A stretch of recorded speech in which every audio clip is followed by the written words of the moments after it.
तो फ्रेंड्स आज हूँ दुईटी अपडेट आपको देवाक जाऊँगी जोटा कि आपंकर ओडिशा पुलिस रे टोटाल केते पदवी वर्तमान आपंकर खाली अच्छी एवं ता सहित आपंकर वर्तमान आपंकर एज रिलैक्सेशन को लेकिन गोटे बड़ अपडेट आपंकर आज आर्टिकल आपको देवाक जाऊँगी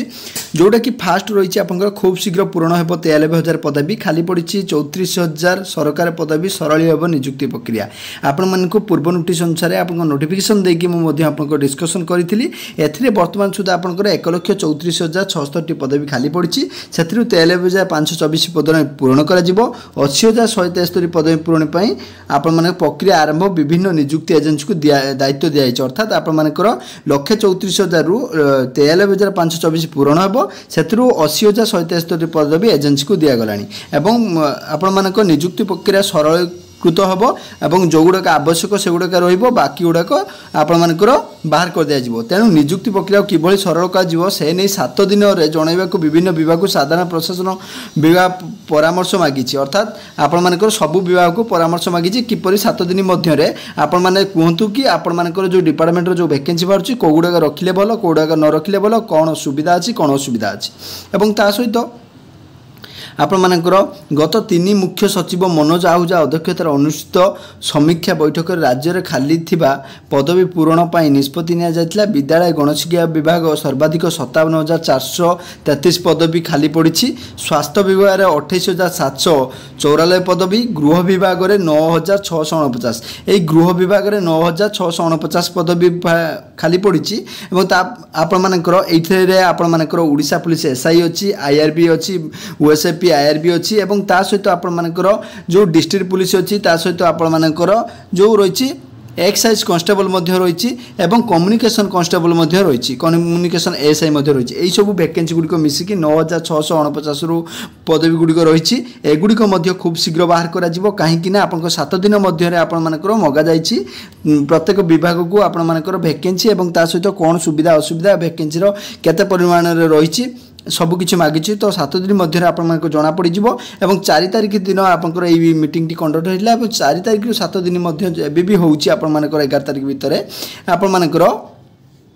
तापर आपको आसीज नोटिफिकेशन कि आपंकर ये विभाग एत वैकेंसी अच्छी एवं सुधा आसीज और कौ विभाग में बर्तमान सुधा आपंकर दिया सरला एजेंसी को तार नोटिफिकेशन टेलीग्राम प्रोवाइड करपारे ये जो ओडिशा पुलिस 9,649 रही सहित राजस्व विभाग में 6,289 पदवी उच्च शिक्षा विभाग में 4,459 पदवी खाली पड़ी पशुपालन निरीक्षक पदवी नियुक्ति बेले साइकिल चालना परीक्षा रही जहाँ एबर समय कौन से आवश्यक ना सेपरी विभिन्न विभाग नियुक्ति नीति थी अनावश्यक एवं जटिल प्रक्रिया को बाद संशोधन नीति आने परामर्श कहुई विभिन्न नियुक्ति परीक्षार सिलेबस कि परिवर्तन कर प्रस्ताव को कहुई आपको जो भाई पूर्व कही आपर बहुत बहुत पदवी रे आपंकर फिजिकल एवं आपंकर केतेक पदवी रे सिलेबस कमिबार चांस रही हेबा भी बहुत आवश्यक बहुत दिन धरी गोटे पद्धति रे चलवाटा ठीक नुहे तो यार चेंज होवाटा निहाती आवश्यक रही यापर आपंकर एज रिलैक्सेशन को लेकिन डिस्कसन करनबा आपण मैंने यहाँ देखिपे साधारण वर्ग प्रार्थी बयस सीमा 3 वर्ष बढ़ू बोली दाबी करा जायछि जोटा कि प्रतियोगितामूलक परीक्षा कॉम्पिटिटिव परीक्षा प्रस्तुति होउतबा साधारण वर्ग परीक्षार्थी सर्वोच्च बयस सीमा 3 वर्ष बढ़ू एवं यही दाबी करी आशायी प्रार्थी माने मुख्यमंत्री को उद्देश्य एक दाबीपत्र प्रदान करिसंती एवं प्रार्थी कहवा कथा दीर्घ 15 वर्ष हम सरकारी चाकरी बाहर नथिला कोरोना बेले अनेक छात्र छात्री कोरोना पीड़ित होई परीक्षा देबारु वंचित रहिथिले फलस्वरूप राज्य में बेकारी समस्या बढ़ी युव वर्ग परिवार प्रतिपोषण कर पूर्व सरकार सरकारी चाकरी बयस सीमा 2022-23-24 पर्यंत 38 वर्ष को बढ़ाई तेबे केतेक परीक्षार फल बाहरी नियुक्ति 2 वर्ष समय लगी जाउछि फल छात्र छात्री बयस सीमा अतिक्रांत हो जाउछि ओडिशा रे एसएसबी अध्यापक नियुक्ति रे सर्वोच्च बयस सीमा 42 रही सरकारी डिग्री महाविद्यालय रे अध्यापक नियुक्ति बयस सीमा 33 रु 45 वर्ष को बढ़ी अन्य राज्य प्रार्थी मान बयस सीमा 40 रु 45 वर्ष पर्यंत थिबा बेले ओडिशा रे केवल या 38 वर्ष पर्यंत अछि। तो अन्य राज्य रे बयस सीमा 33 आपण मानक 40 रु 45 वर्ष पर्यंत पिला माने अप्लाई करि पारछंती एवं आपनकर सरकारी डिग्री महाविद्यालय रे आपण मानक 33 रु 45 वर्ष पर्यंत से माने अप्लाई करि पारछंती किंतु साधारण वर्ग पिला कॉम्पिटिटिव रे 38 वर्ष पर्यंत अछि। तेणु राज्य रे सरकार साधारण वर्ग प्रार्थी आपंकर 2024, 25 एवं 26 वर्ष 3 वर्ष सर्वाधिक बयस सीमा बढ़ू 43 वर्ष बढ़ाइबाकू आपंकर दाबी होती। एथिरे आपण मानकर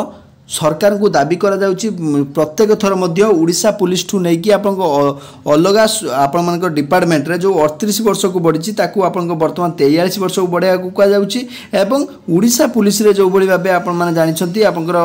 बयस सीमा बहुत पिलांकर चली जाइची। कोरोना एज पई मध्य 3 वर्ष दबा कथा ता मध्य देला नाही किंतु एज रिलैक्सेशन निहाती आवश्यक रहिची आपण मानकर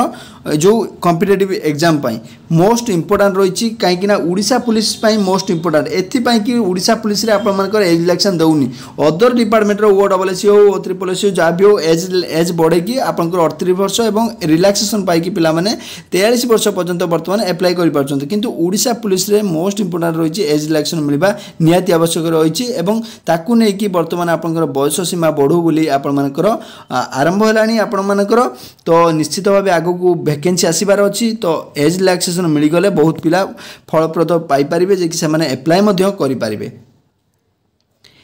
जो यह हूँ बर्तमान अपडेट दुईटी जाक जो स्क्रीनशॉट रही है टेलीग्राम प्रोवाइड कर दूसरी। जब वीडियो इन्फॉर्मेटिव लगे वीडियो लाइक करेंगे चैनल को नुआ कर